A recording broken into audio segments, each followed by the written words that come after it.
안녕하세요. 오늘은 서브토탈에 대해 말씀드리겠습니다. 우리는 이미 이 함수를 경험했는데요. 바로 부분합과 표에서입니다. 한번 확인해 보면요. 표를 클릭해 주시고요.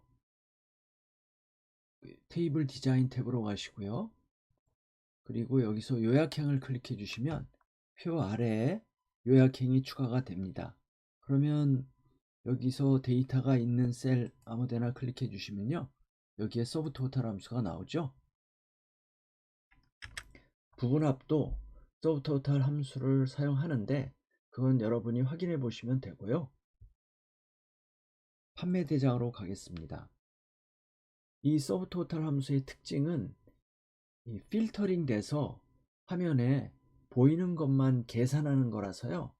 위쪽에 이렇게 필요한 요약 부분을 만들어 놓고 실시간으로 요약을 볼 수 있다는 겁니다. 우리가 썸이프나 부분합을 이용해서 비슷한 요약을 볼 수 있었는데요. 요약을 위해 어떤 함수나 기능을 이용할 건지는 여러분이 상황에 따라 더 편한 것을 이용하시면 됩니다. 그리고 이렇게 서브토탈 함수를 이용해서 요약하는 부분을 만들 때는요. 데이터의 위쪽에다 만드셔야 합니다. 이 오른쪽이나 왼쪽에 만들면 우리가 이 데이터를 필터링하면 필터링돼서 숨겨지는 행과 같이 같은 행에 있는 서브토탈 부분은 같이 숨겨지거든요. 그렇기 때문에 이 위쪽에다 데이터 위쪽에다가 요약 부분을 만들어야 합니다. 한번 서브토탈 함수로 요약을 해 보겠습니다. 먼저 이 데이터에서 수량하고 판매 금액을 합계를 내보려고 하는데요. 여기서 서브토탈 SUB 서브토탈 하시고요. 탭키 눌러주시고 합계는 여기서 1번부터 11번까지 함수가 있고요. 똑같은 내용으로 101번부터 111번의 함수가 있습니다. 우리가 이 두 개의 차이를 알아보기 위해서 이쪽에 서브토탈 1번에서 11번까지로 해놨고요. 이쪽에 101번하고 111번으로 이렇게 구분을 해놨습니다. 먼저 여기는 9번이니까 9번 합계를 클릭해 주시고요. 그 다음에 합계 낼 범위를 구해야 되는데 수량이니까 C5세를 클릭해 주시고요. 컨트롤 쉬프트 아래 방향키 눌러 주시고 엔터. 그러면 수량 합계가 나왔고요. 그 옆에는 요거를 이렇게 복사해 주시고요. 그리고 난 다음에 F2를 눌러 주시고 요 범위 잡은 부분을 가장자리에서 요 마우스 포인터가 네 방향 화살표로 바뀌었을 때 당겨서 이렇게 당겨 놓으면 범위가 바뀝니다. 그리고 엔터. 그리고 서브토탈 101에서 111로 가서요. 수량 합계를 내주겠습니다. equal 서브 토탈 해주시고요. 이번에는 합계니까 아까 9번이었으니까 이번엔 109번을 선택해 주시고요. 그 다음에 범위는 똑같이 수량이니까 C5에서 컨트롤 쉬프트 아래 방향키 엔터. 마찬가지로 요거를 이렇게 복사하셔서 F2를 누르시고 데이터 범위를 이렇게 당겨서 옮겨 주시고요. 엔터. 그러면 지금 서브토탈 9번을 쓴 거나 여기 109번을 쓴 거나 차이가 지금은 없거든요. 그런데 우리가 여기서 수식 입력줄에서 서브토탈을 클릭해 주시고요. F1을 눌러 보겠습니다. 그러면 마이크로소프트 도움말이 뜨거든요. 도움말이 서브토탈 함수 도움말이 떴는데 여기서 펑션 넘버라는 게 있습니다. 우리가 선택하는 요 번호요. 함수 번호가 펑션 넘버거든요. 여기서 1번에서 11에는 수동으로 숨겨진 행이 포함되고 그러니까 계산할 때 포함된다는 얘기입니다. 101에서 111은 그 숨겨진 행은 제외한다. 그리고 필터링 된 셀은 항상 제외된다. 이런 말이 있는데요. 한번 보겠습니다. 먼저 이 데이터에다가요. 데이터를 숨겨 보겠습니다. 한 이 정도 숨겨 보겠습니다. 그러면 위쪽에 어떤 변화가 있는지 보겠습니다. 행머리글에 마우스 포인터를 가져다 놓고 우클릭, 그 다음에 숨기기. 보세요. 지금 1번에서 11번 함수를 쓴 거는 함수 번호를 쓴 거는 변동이 없는데 수동으로 숨겨진 행이 포함된다는 얘기죠. 여기는 변동이 없다는 얘기는 숨겨진 행까지 수량합계, 판매 금액합계에 포함한다는 얘기고요. 그런데 이쪽은 109번을 썼는데 즉 101번부터 111번 쓰는 함수 번호를 2번호를 쓰는 이런 서브토탈 함수는 행을 숨겨진 행을 제외한다는 얘기입니다. 지금 뺐잖아요. 수량 합계나 판매 금액 합계를 내는데요. 그런데 일단 다시 숨겨진 걸 취소해 보겠습니다. 이 숨겨진 부분이 8행부터 26행 사이니까 여기를 클릭해 주시고요. 행머리 그래서 우클릭한 다음에 숨기기 취소. 그러면 다시 요 왼쪽하고 오른쪽이 같아졌습니다. 이번에는 필터링을 한번 해보겠습니다. 데이터 내부를 클릭해 주시고요. 다음에 데이터 탭에 필터를 걸어 주시겠습니다. 그러면 필터가 10머리 걸렸는데 제품명을 한번 노트북을 한번 선택하고요. 선택하고 확인 눌러주시면 필터링이 됐죠. 똑같죠. 필터링 된 셀은 항상 제외됩니다. 그러니까 9번 함수를 하나 109번 함수를 하나 필터링 했으니까 똑같이 다 빼버렸거든요. 합계 계산할 때. 그런데 이 상태에서 필터링 한 상태에서 적당히 다시 또 한번 숨기기를 해보겠습니다. 우클릭 숨기기 한번 보세요. 위쪽에 위쪽 오른쪽이 똑같이 변했죠. 아까는 이 1번에서 19번 109번 아니 9번 함수 썼을 때 1번에서 11번 사이에 함수 번호를 썼을 때는 안 변했잖아요. 여기 왼쪽은. 근데 이번에는 필터링 한 다음에 숨기기 하니까 똑같이 변합니다. 다른데 또 한번 해볼까요? 적당한데 이렇게 해주고 다시 우클릭 숨기기 똑같죠? 1번이든 11번이든 100일에서 110일이든 필터링을 하고 난 후에 추가로 숨기기를 하면 그거는 똑같이 합계를 내거나 계산할 때 다 제외한다는 얘기입니다. 그래서 이 1번에서 11번은 숨겨진 행이 포함되고 100일에서 110일은 제외한다는 이 얘기는 이 마이크로소프트의 공식 도움말은 숨기기만 할 때 그럴 때는 맞는 얘기인데 필터링하고 추가로 숨기기 하면 이 두 개의 차이는 없습니다. 그래서 이게 지금 다시 한번 명확하게 확인해 드리면요. 시트 중에서 1에서 10일, 100일에서 110일 추가 설명을 클릭해 주시고요. 여기서 한번 해보겠습니다. 지금 필터링 안 한 상태에서 지금 9번하고 여기 함수번호 109번 합계를 했거든요. 그런데 여기서 그냥 숨기기를 한번 해보겠습니다. 필터링 안 한 상태입니다. 차이가 나죠. 109번 함수는 여기 MS 도움말처럼 숨겨진 행을 제외하죠. 근데 여기 위쪽 9번 함수 요거는 수동으로 숨겨진 행도 포함이 됩니다. 합계 내는데. 그런데 이걸 다시 우클릭해서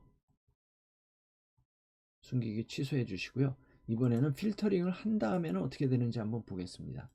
자, 여기서 데이터에서 필터를 걸어 주시고요. 여기서 제일 많은 게 스마트워치. 스마트워치를 한번 필터링 한번 해보겠습니다. 이렇게 하면 스마트워치 필터링 되는 건 마찬가지라 그랬으니까 필터링에서 빠진 셀들은 이 합계 내는데 다 빠져 있고 화면에 보이는 금액만 지금 합계에 나와 있습니다. 여기 9,000원, 9,000원, 12,500원, 12,500원에서 15,000, 16,000원 맞죠? 그런데 여기서 추가로 아래 세 개를 한번 숨겨 보겠습니다. 이렇게 숨기기 하니까 똑같죠?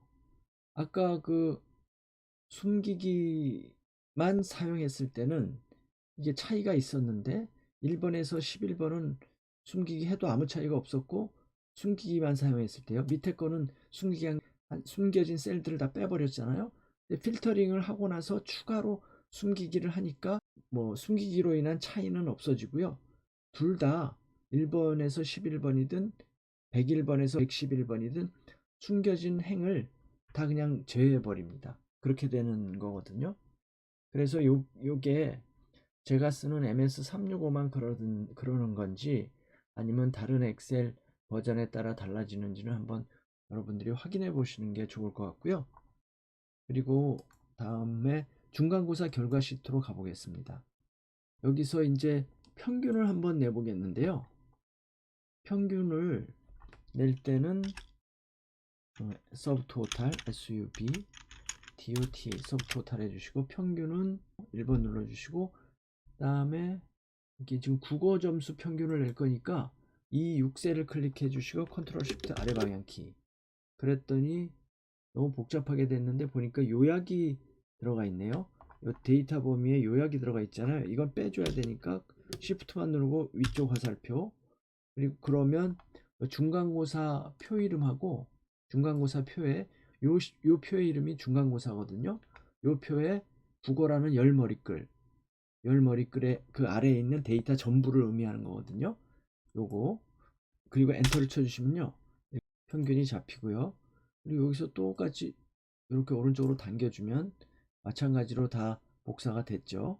그런 다음에 요거를 우리가 평균만 보고 싶은 게 아니고 지금 성적이니까 뭐 최대값, 최고점, 최저점 이런 것도 좀 보고 싶거든요. 그것도 여기서 반에서 필터링을 했을 때 일반의 평균이거든요. 지금 이게 일반의 뭐 최고점, 최저점 그런 요약도 좀 보고 싶어요. 그럴 때는 어떻게 하냐면 일단 필터링을 한번 풀어주겠습니다. 필터링은 모두 선택해주고 풀어주시고요. 그럴 때는 요거를 여기에다가 데이터 유효성 검사를 겁니다. 데이터 유효성 검사 거셔가지고요. 여기서 목록을 해주시고 평균 최고점 최저점 이렇게 입력하고요. 제가 이렇게 입력한 이유는 제가 지금 이 함수 번호 시트에 미리 이렇게 입력해 놨고요. 여기 요거는 서브토탈 함수 번호거든요. 이렇게 번호를 입력해 놨습니다. 그래서 이 평균함은 서브토탈 함수에 1번 번호를 가져오고 최고점을 하면 4번 번호, 최저점을 선택하면 5번 번호를 가져오게 하기 위해서 지금 이걸 만들어 놓은 거거든요. 그 다음에 여기서 그러고 이렇게 해주시고요. 확인 눌러주시면 이제 여기에 데이터 유효성 검사 드롭다운 버튼이 걸렸고요. 이 세 개 중에서 선택을 할 수가 있습니다. 지금은 평균만 1번이 아예 고정이 돼 있어 가지고 여기를 변경해도 지금은 변화가 없는데 지금 여기서 1번 여기를 1번이 아니고 계속 1번 4번 5번 이런 식으로 변해야 되잖아요. 그렇게 해주기 위해서 브이로그 함수를 이용합니다. LOOK 브이로그업 해주시고 가로 열고 그 다음에 브이로그 함수를 클릭하고 함수 삽입 대하상자를 엽니다. 그러면 검색할 값 지금 여기 걸리는 거 이거 요거 오른쪽으로 복사할 거니까 일단 이렇게 고정시켜 주시고요. 이거를 어디서 찾을 거냐 하면 요 함수 번호 시트로 가서 여기서 찾는 겁니다. 요 부분 이렇게 범위를 잡아 주시고요. 위에서부터 다 잡아도 됩니다. 그러고 어차피 위에는 뭐 없는 거니까요. 요건 찾을 리가 없거든요. 그리고 평균 최고점 최저점에서 찾아서 두 번째 거 해당되는 걸 가져와라. 그러니까 여기 아까 드롭다운 목록 만든 데서 만든 그 값을 요 표범위 여기서 요거 이렇게 해주시고 요것도 고정시켜 주죠. 요것도 변화하면 안 되거든요. 그 다음에 여기 이 범위의 첫 번째 열에서 평균이든 최고점이든 최저점이든 찾아서 두 번째 열에서 찾은 거에 해당하는 번호를 가져와라 이 얘기거든요. 그러면 범위는 정확하게 일치하는 값을 찾아야 되는 거잖아요. 평균이든 최고점이든 최저점이든 0을 눌러주시고 확인을 눌러줍니다. 그런데 이렇게 하니까 수식에 여는 괄호 또는 닫는 괄호가 없습니다 썼잖아요. 근데 이걸 위에 가서 보니까 괄호가 하나는 닫혔는데 하나는 안 닫혔거든요. 그래서 하나만 더 닫아주면 되는데 보통은 확인 눌러주시고요. 보통은 이게 함수 하나만 쓸 때는 그냥 엔터 쳐도 이렇게 괄호가 자동으로 닫혀지는데 이렇게 함수를 두 개 이상 겹쳐서 쓸 때는 이게 자동으로 닫아주질 않으니까 하나를 더 가로를 닫아주고 엔터를 치겠습니다. 그랬더니 이 함수에 대해 너무 적은 인수를 입력했습니다라는 메시지가 떴거든요. 그러면 확인을 눌러주시고요. 한번 보죠. vlookup으로 우리가 함수 번호는 가져왔는데 그 다음에 합계면 합계 평균이 그거를 낼 범위가 없잖아요. 그걸 콤마를 쳐주고요. 여기서 국어를 하는 거니까 이 6셀을 클릭해 주시고 컨트롤 쉬프트 아래 방향키, 그리고 요약은 빼주시고요. 쉬프트 누르고 위쪽 방향키, 이렇게 하면 됐죠. 그리고 엔터. 그러면 잘 됐고요. 그 다음에 오른쪽으로 이렇게 복사를 해줍니다. 그러고 난 다음에 맨 마지막 셀에서 F2 눌러 확인을 해주면 잘 잡혔죠. 브이로그업으로. 예, 중간고사 평균 이렇게 해서 하면 되고요. 이렇게 했는데 이제는 잘 변하나 봐야 되겠죠. 일단 평균을 했고 최고점, 예, 잘 변하는 것 같습니다. 최저점. 그 다음에 여기서 일반을 했는데 일반 전체를 했었나요? 어쨌든 여기서 일반만 한번 해보죠. 일반만 확인. 변하네. 일반만 최저점인데 지금 여기는 최저점이 아닌 것 같은데요. 최대값이네. 여기는 평균이 나오고. 그러면 여기를 내용을요, 딜리트를 한번 해주시고요. 여기를 최저점이 아니고 여기를 최고점을 한번 해볼까요? 그러고 나서 여기를요 다 최고점으로 한번 바꿔줘 보겠습니다. 최대값, 여기도 최대, 여기도 최대, 여기도 최대, 여기도 최대, 여기도 최대, 여기도 최대. 자, 이렇게 하니까 위에 서브토탈 함수를 우리가 직접 입력한 거하고 요약행을 삽입해서, 여기도 이제 서브토탈 함수니까요, 이렇게 요약행을 삽입해서 산출한 값하고 똑같잖아요. 이렇게 해서 위아래를 우리가 맞춰볼 수가 있고요. 지금 이게 지금 일반이거든요. 그럼 일반이 아니고 뭐 2반도 할 수가 있잖아요. 이렇게 하면 이렇게 변하는 거고, 2반에서 평균은, 2반에서 최저점은 이렇게 할 수가 있는 거죠. 그런데 우리가 여기 지금 반에서 이걸 반별로 최평균, 최고점, 최저점을 구할 수도 있는데 좀 더 직관적으로 우리가 쉽게 알 수 있게 하기 위해서 우리가 이미 배운 슬라이서를 한번 활용해 보겠습니다. 여기 표 내부를 클릭해 주시고요. 지금 테이블 디자인에서 슬라이서 삽입해 주시고요. 반 클릭해 주시고 확인. 여기서 여기를 오른쪽에다 이렇게 좀 붙여놓고 싶은데 이 정도 해주시고요. 열을 뭐 굉장히 공간이 이 버튼마다 많이 남잖아요. 열을 한 5개 정도로 해주겠습니다. 이렇게 입력하고 이렇게 하면 됐죠. 그리고 이걸 좀 좁혀 주시고요. 이렇게 하면 됐네요. 이 상태에서요, 일단 필터 해제해 주시고 모두 다 나오게 만들어 주시고요. 데이터를 이렇게 다 나왔습니다. 여기 필터 다 해제됐죠. 이 상태에서 1반, 2반, 5반, 10반, 뭐 7반 이렇게 해주시고, 7반의 최고점은 얼마냐 이렇게 되는 거고요. 7반의 평균은 어떻게 되냐, 그러면 뭐 9반의 평균은, 3반의 평균은 이렇게 되는 거죠. 자, 여러분, 오늘 강의는 여기까지고요. 서브토탈에 관한 제 강의가 도움이 되셨다면 구독과 좋아요, 알림 설정 부탁드리고요. 오늘도 수고하셨습니다. 다음 시간에 또 뵙겠습니다.